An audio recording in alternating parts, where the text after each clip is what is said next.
my story. Half of you guys know it already. The rest of you guys don't, so you will. It's a pleasure to meet each and every one of you new faces. Don't leave the program, don't leave the business. This opportunity works, this business works. Fuck, this business works. If y'all don't listen to me today, listen to me now. Okay? She holding. Show some check. I ain't showing you shit. But It's fast. I'm just gonna give you guys a little bit of background on me. It's not much juice, it's just where I'm coming from. You are okay? juice. You're funny. Do you mind if I record this? You can, so like, okay, sure you can. Sure. You can record it and whatever. She doesn't copyright it.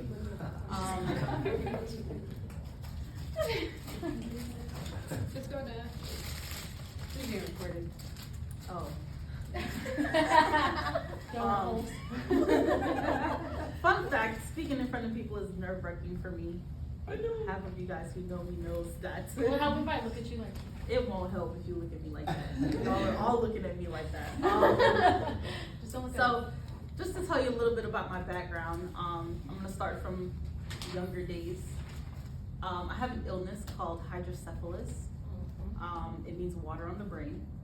I have done 3 brain surgeries in my entire livelihood since I was 5. It was 5, 7, and 9. And on my second surgery at the age of 7, they implanted a BP shunt, which is a little tube that keeps me alive, being able to talk to each and every one of you right now. Woo! It just flushes the water and the blood, makes it flows, all that good stuff, right? My whole life I could have used that as an excuse, and sometimes I did.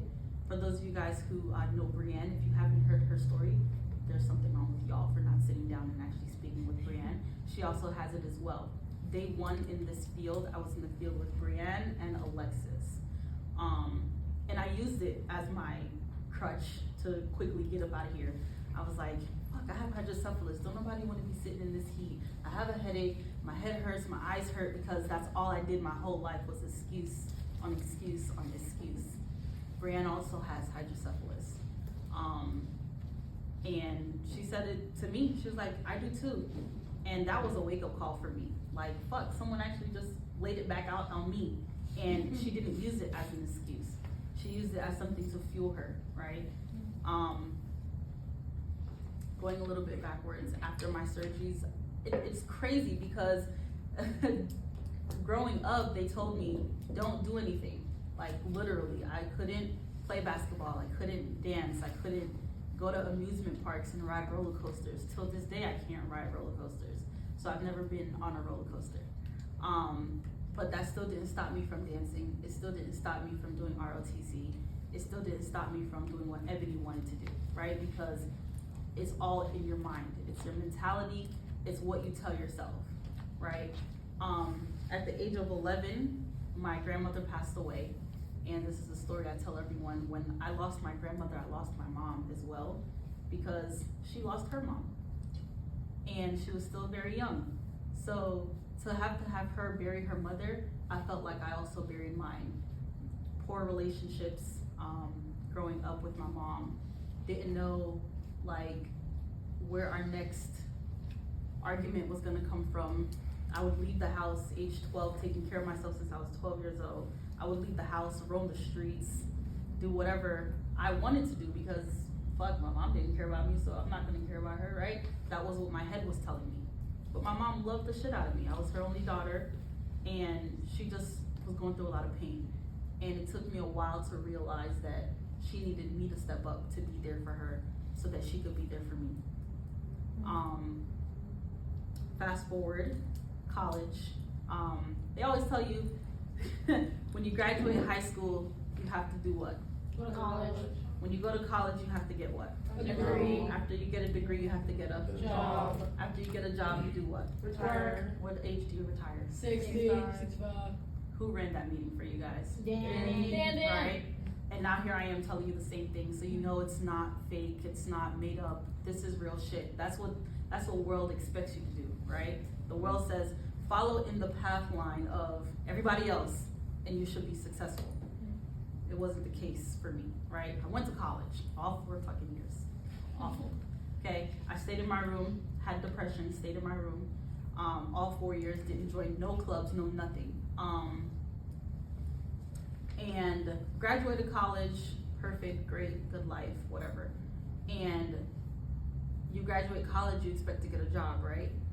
And so that happened for me as well. I got the job and I thought I made it. Everything was great. Except the fact that I was still depressed, still in a deep depression. Didn't have a place to stay. I was homeless for a very long time. And in the midst of my homelessness, I can remember sleeping in the car. I could remember going from couch to couch. I can remember, damn, who can I go and eat food at their house because I don't have a place to eat food at, right? And at the time, I had to shack up with the guy I was talking to. Now, females, probably some males as well, you know, you do something, you ask someone for a favor, they expect something in return. You never really get much things for free in life, right? So I'm shacking up with the guy I'm talking to, he expects things from me, right? Things that I had to either deliver or I would be on the street still. So long story short, I had to fulfill the needs of him to make sure that I had a place to stay.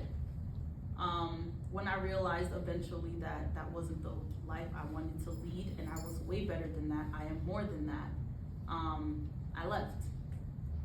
Again, in a homeless space, don't know where the frick to go. I was in a friend's home, on her couch.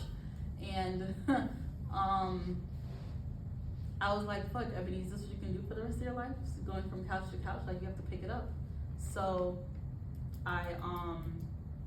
the job I'm in now, I asked for a little raise. A little is nothing to people because it's like, okay, I'll give you an extra $1. What is that? No one knows. It wasn't much to move any mountains. It was enough to get me food on my table, right? So I had to move back in with my mom. So I moved back in with my mother, we're helping each other out, and she's on hard times. Remember I told you guys when my grandmother died, my mom did as well. So I now have to upbuild my mom, make her know that she is stronger than what she thinks she is. Most of you guys haven't seen me before coming back, so you guys missed the little band that I used to wear on my hand. I wear this band every day. It's gone now. It said, stop suicide. I was very suicidal. And I would come to work every day presenting to be happy, but when I go home behind closed doors, I'm bawling my eyes out because I just wasn't fulfilled. I wasn't happy with who I was. They say go to corporate America, you make it, right? I was working for the state of New Jersey before I came here. My mom would be like, oh, you finally made it, Ebony, like you're working for the state, you're good. You know, like you don't have to worry about anything ever again. That was the unhappiest I've ever been in my life, was working for corporate America, working for the state of New Jersey. I was very depressed. I wanted an environment where I knew I could feel like this is home, this is family, that I can trust each and every person that I work with. And I didn't feel like that. I remember sitting next to my supervisor, and when I say next to, I mean this is my cubicle and this is her office. So I could practically hear the conversations that she's talking about. And I'm like, is that what I'm going to? I'm moving forward to just go into a room, and she had no windows, y'all. She didn't have a window. And I was like, this can't be it. When you become a supervisor, they expect you to be making 6 figures, billions. These people had car notes on top of rents, on top of bills that they had to pay, so they never saw the 6 figures. They didn't see nothing. So I'm like, that's not motivation for me. What is Ebony gonna do to make sure that she can give back to her mom the life that her mom gave up for her, right? I told you guys I did surgeries my entire childhood. It was gone. The whole childhood was my mom taking care of me. And then I'm like, damn, Ebony, you have to do something to give back to your mother. So coming here, I applied because I was gonna leave New Jersey. I was like, okay, I can't be here, because I was very depressed. Every day I would go home and I would cry. And I started applying to different places to start working, and I was like, I'm gonna move to North Carolina. And I applied to every job you could think of within the field of social work, because that's where I'm getting my degree in. And I'm applying, I'm getting some interviews, I'm scoring some, you know, doing pretty good on interviews and everything, but it was missing something. Like I didn't feel good with jobs calling me back and telling me, yeah, we'd love to have you on our team. I'm like, okay, cool, perfect. I'll be there in about July, you know, I'll come and I'll see you then. I put in an application for Impulsum, and I did my group interview, and then I did my second rounds by Miss Dita over here. Woo! And I got the job. And I was like, fuck it, I'm just gonna go. Because all these other jobs are like, yeah, we'd love to have you come out for an interview. And here's a job who hasn't even seen me. They did my interview over the phone, and they're like, come. And I'm like, shit, okay. And I dropped it. I dropped everything. Literally. Dropped it all. Leap of faith, trusting in God and God alone. And I came to Impulsum. I came here, and I'm 24 years old. I came here at the age of 24, looking at 19-year-olds, 20-year-olds, 21-year-olds, trying to tell me what to do. A girl who done graduated college, in her master's degree, already went through corporate America, and y'all think I'm about to listen to y'all? That was my mindset. Not a good mindset to have. It won't lead you nowhere, okay? Take it from me.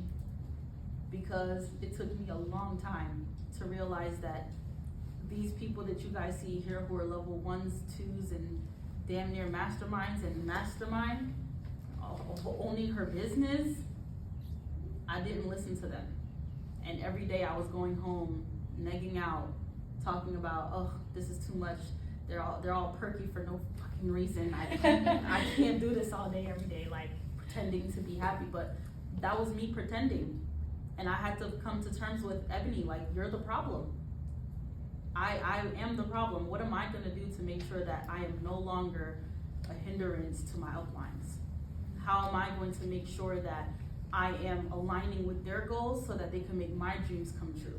How can I give myself to my uplines so that they can make me tell my mom yes? So that they can make me tell my mom yes. I'm about to get real emotional. I'm sorry, y'all. I'm getting a little emotional out here. The hard times, looking back, are really worth it, because if it wasn't for them, I wouldn't appreciate each and every one of you in this room. From those of you who I've gotten to know, to those of you who I can't wait to learn. And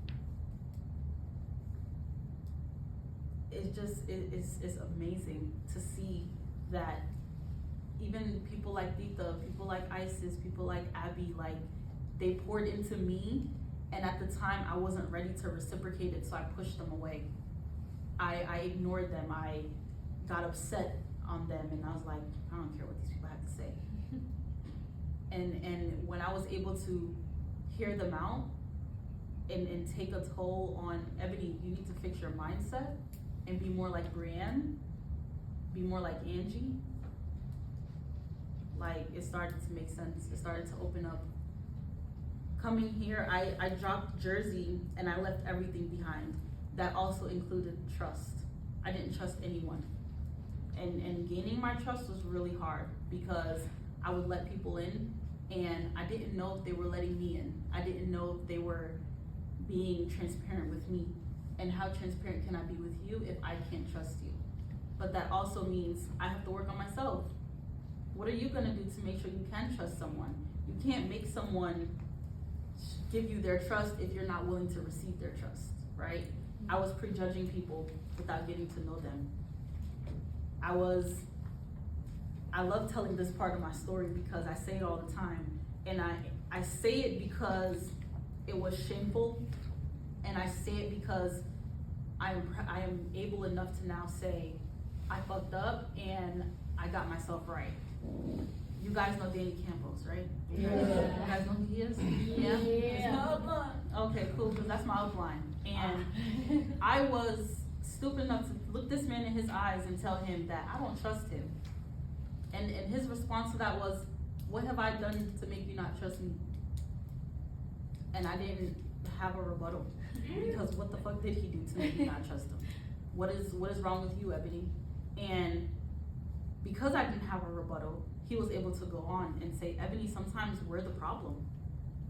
And it was my eye-opening moment to realize that I was the problem. I need to work on me, because I can't trust people if I don't build that trust for Ebony. I need to start trusting myself. I need to start understanding that I am worth it. The green band that's on my hand is no longer there because obviously I got promoted to ownership, and I told my story to Danny, and I made a pact to him, and I said, I want to make it so that I can make it for my mom, and I can take this green shit off my hand for the rest of my life. And I meant that with every fiber in my body. So when Danny told me he was promoting me, you know, I was excited and everything, but it didn't feel like the right moment to take the band off, right? I still felt emptiness inside. Nothing that he could have worked on, still something Ebony needs to find out for herself. I went through the 6 weeks of training. Bro, when I tell y'all that was boot camp, it was boot camp at its finest, okay? But don't give up on the program. Have blind faith in the systems. You need to write it back. If your uplines are telling you to write the systems and teach it back, it's for a reason. It's because this is what's gonna make you guys grow. This is what's gonna make you guys be that millionaire that you wanna be. It's gonna make you be the next Larissa Holly, the next Richard Anderson, the next Danny Campos, the next Alexis Mars. Like, this is how you're gonna get there. I'm here today, because I need to get back to the basics. And I'm gonna be open with you. That 32 you see right there, or whatever number that is not an average. It's supposed to be at least 50, right?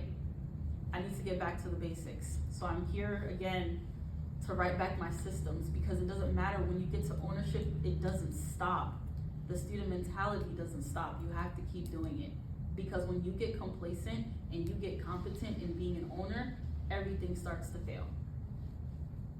Clearly, I'm not failing, but I'm not doing as great as I want to be, and as great as I know I can be, right? The owner who trained me in Atlanta, her name is Natalie Nima, and I'm forever gonna be grateful for her. Yeah, we butted heads because Ebony still had a lot of mental maturity to do. 24 years old, like, I'm still trying to grow up, you know? And it's gonna take time. It's not gonna change overnight. But when you start to change and you see that change, you're gonna start holding yourself to a higher standard, because that's what I do. I could have been home on my off day. Today's an off day for me. Monday and Tuesdays were technically off. I could have either been home, or I could have been in the field, or I could have used this moment to help myself grow. And rather than getting money, which everyone would probably, you know, decide to do, I need to come back to my roots, because I somehow forgot that. I somehow forgot Fuji. I somehow forgot 5 steps to a conversation. And I'm vulnerable enough to hold that to myself and hold myself accountable to come back here and learn it back, to come back here and be 100% transparent. On October 8th, I cut the green band off of my hand forever. It's never coming back. I love y'all too. And I was able to tell my mom yes for the first time. And I'm gonna keep telling her yes. Yes. I'm gonna keep making it. Hey, y'all can do this. I'm so proud of you guys. Don't let anything stop you, okay? Another side note, when I was in Atlanta, I had a customer come up to me and literally blazing on me because I wasn't looking him in the eye. I'm blind in my left eye, so I'm not gonna look at you. It's gonna look like I'm looking over there when I'm looking at you in the face. So, I was able to see how much Natalie cared about me, because within a blink of an eye, she's standing in front of me, standing guard, yelling at this man for someone who she barely met 2 seconds ago about how I have an eye condition, because he was so ignorant. and cursing me out because I can't look him in the eyes. Cursing me out because I didn't look him while he was talking to me. I couldn't look him in the eye, or my eyes were moving all over the place. She blazed on him. That's the type of family that I was looking for, and now I see that's the type of family that I gained. And I love each and every one of you guys. I love Natalie. I love everybody in Georgia. But I'm very grateful for this opportunity, you guys. The business works. It works. Have faith in yourselves. Trust in yourselves, and please trust in your uplines, because they're gonna get you there. If Danny thought that I was gonna fail, he would have never promoted me out, okay? Because he's also concerned about my family and my well-being. And it took me a minute to get it in my head that, damn, this boy really cares about me. When I see Danny, I see my brother. I don't see anybody else. Okay? That's it for me. I think I did good.